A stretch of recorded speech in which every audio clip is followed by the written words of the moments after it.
Jain aspirants, welcome back to the second part of our chapter that is carbon and its compound. First part के अंदर हमने carbon का कुछ overview लिया था, उसकी कुछ प्रॉपर्टी देखी थी और साथ के साथ हमने ये भी देख लिया था कि कौन कौन से रहते कार्बन के एलेट्रॉप्स जैसे कि डायमंड, ग्राफाइट एंड फ्लोरीन की प्रॉपर्टीज़ भी हमने देख ली थी। नाउ इस पार्ट के अंदर हम कवर करने वाले अबाउट अल्केन, अल्कीन, अल्काइन, इन तीनों में क्या डिफरेंस रहता है और क्या रहती है इनकी प्रॉपर्टीज़, और साथ के साथ हम ये भी कवर करेंगे कि कौन कौन से अपने फंक्शनल ग्रुप रहते और फंक्शनल ग्रुप लगने के कारण से उनके पास कौन सी प्रॉपर्टीज आ जाती है और उनका कैसे हम नेमिंग करते हैं, तो ये हम देखने वाले इस पार्ट के अंदर। So let's start. सो सबसे पहले देखते हैं हमारे अल्केन क्या रहते हैं।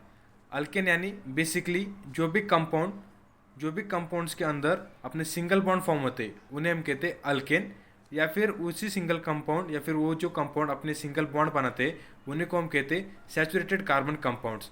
जैसे कि अगर मैं आपको कहूँ लेट्स सी ये अपना मीथेन, उसका फॉर्मूला रहता है CH4।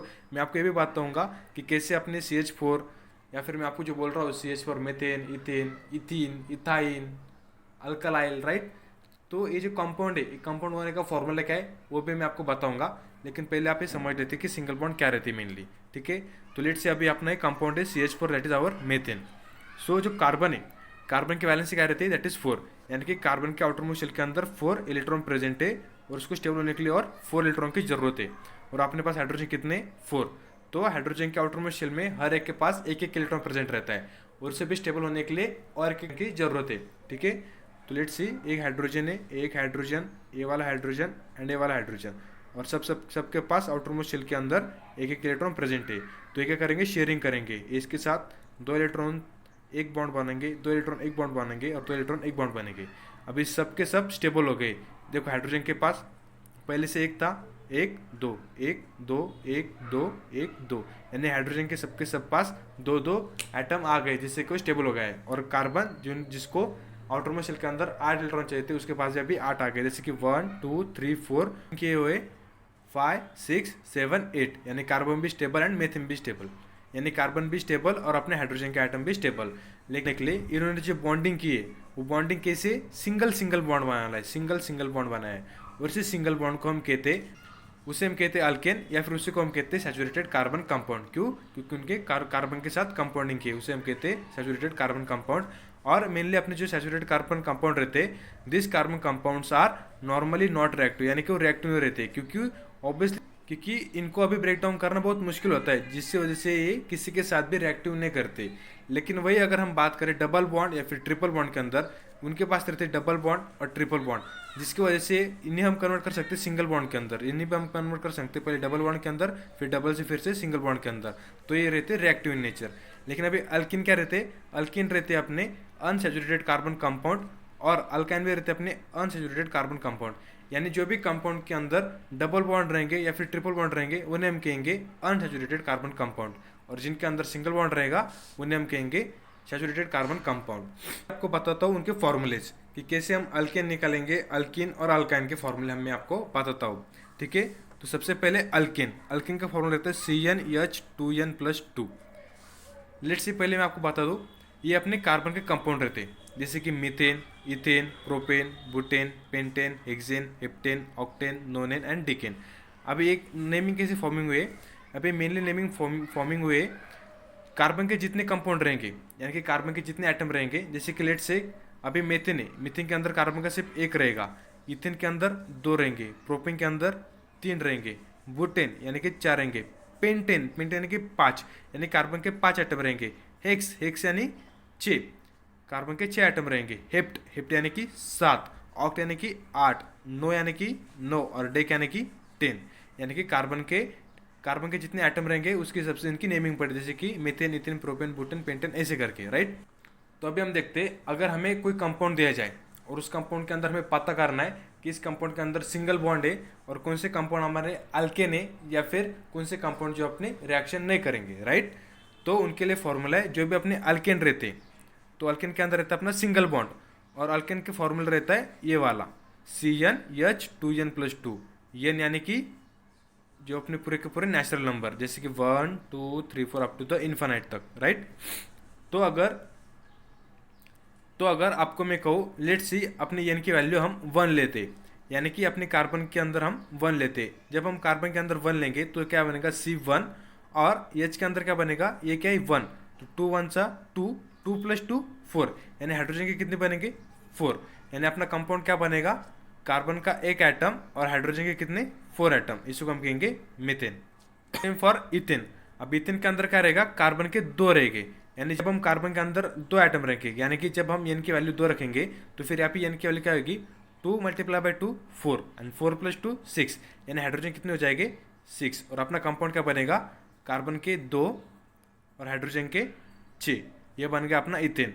Now same for propane. अभी प्रोपेन के अंदर कार्बन के कितने रहेंगे 3, और जब हम हाइड्रोजन के 3 डालेंगे तो या फिर बनेगा 3 × 2 = 6 + 2 8, यानी कि हाइड्रोजन के 8 एटम, यानी कि C3H8। और जब आप इसे ओपन करोगे, लेट्स से अभी हम इसे ओपन करते हैं, राइट, और जब आप इसे ओपन करेंगे करते, कार्बन के कितने 2, यानी कि कार्बन अपना एक कार्बन, राइट, और कार्बन के आउटर मोस्ट शेल के अंदर कितने रहते हैं 4 एटम, राइट। सो 1 2 3 4, 1 2 3 4, ठीक है।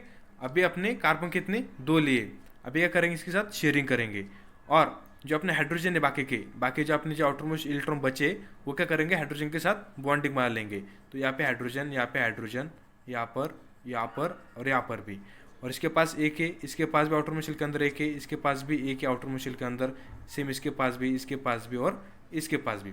अब आप गिन लीजिए, ठीक है, कार्बन 1 2 3 4, राइट, ये 4 हो गए।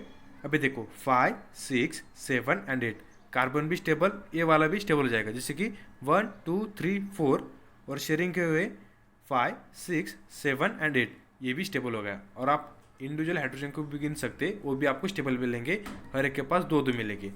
तो जब इन्होंने बॉन्डिंग बने, ये बॉन्डिंग कैसी बनी है, सिंगल बॉन्ड बना है, और जो सिंगल बॉन्ड बनते उन्हीं को हम कहते हैं अल्केन, राइट, अल्केन जो कि नॉन रिएक्टिव रहते नॉर्मली, इसी को हम कहते हैं अल्केन, जो कि रहते हैं अपने सिंगल बॉन्ड, और उसी को हम कहते हैं सैचुरेटेड कार्बन कंपाउंड।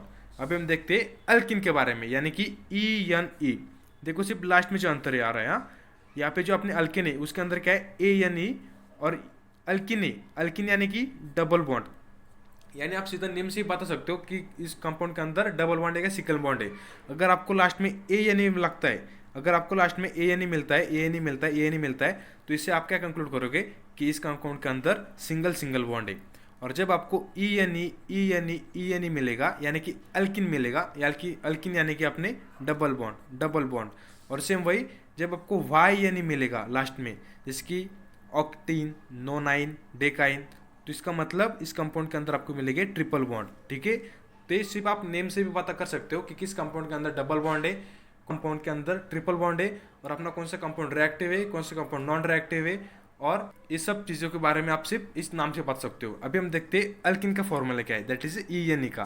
तो अल्किन का फॉर्मूला है CnH2n, यानी कि कार्बन एक और हाइड्रोजन के अंदर डबल करना है इसका।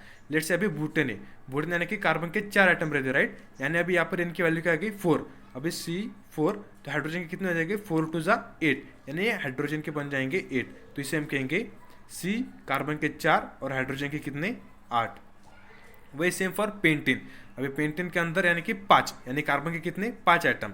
तो जब हम अभी हमें अल्किन का करना है, राइट, पेंटिन का करना है, तो एन कितने हो जाएंगे अभी यहाँ पर वैल्यू अपनी 5, तो 5 × 2 = 10, तो हाइड्रोजन कितने आ गए एटम 10, तो अपना कंपाउंड क्या बच जाएगा C5H10।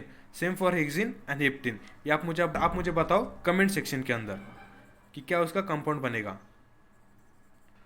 नाउ अभी हम देखते अल्काइन के बारे में, यानी कि अल्काइन के बारे में जिसका फॉर्मूला रहता है CnH2n-2, यानी कि अभी अपने पास क्या है ऑक्टीन, राइट, ऑक्ट यानी कि 8, यानी कार्बन के कितने कंपाउंड है 8 कंपाउंड है, और हाइड्रोजन कितने बच फिर अभी एन की वैल्यू कितनी होगी 8, तो 8 × 2 = 16, 16 - 2 14, यानी कि हाइड्रोजन कितने हो गए 14, यानी अपना कंपाउंड बनेगा C8H14।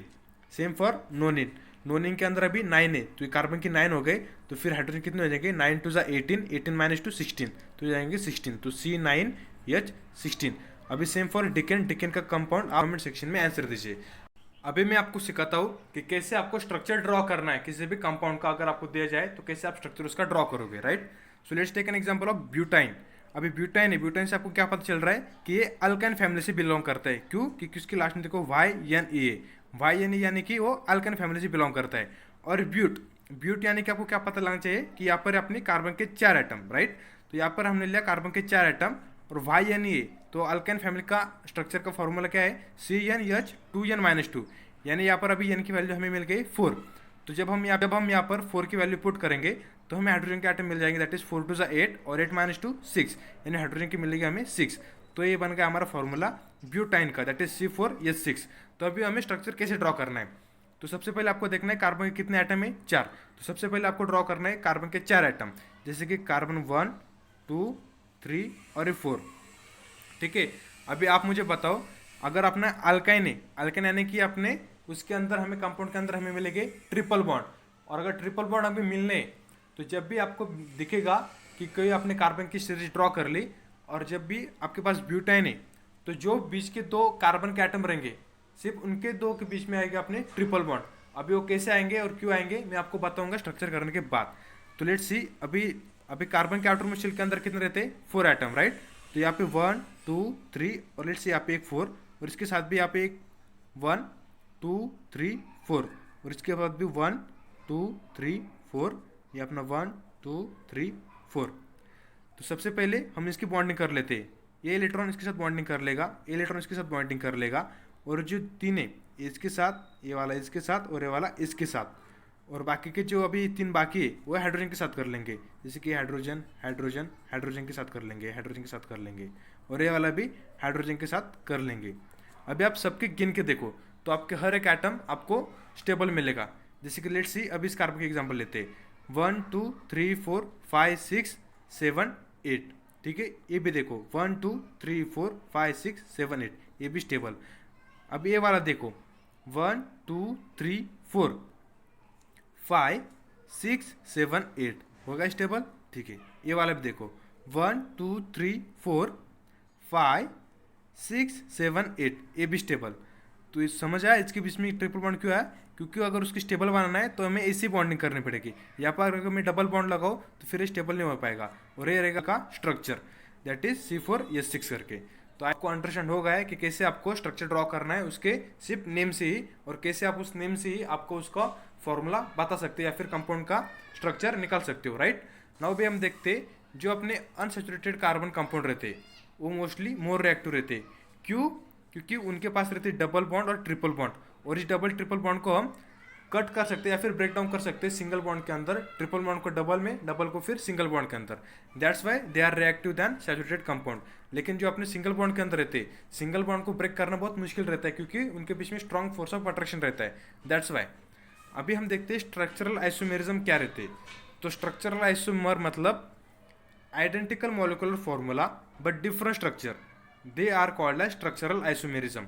जैसे कि let's take an example of benzene. अगर मैं आपको कहूँ बेंजीन नहीं, राइट, तो बेंजीन को आप 2 टाइप से निकाल सकते हो, यानी कि उनका जो स्ट्रक्चर रहेगा मॉलिक्यूलर स्ट्रक्चर को आप डिफरेंट टाइप से निकाल सकते हो।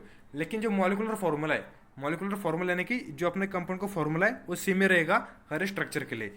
जैसे कि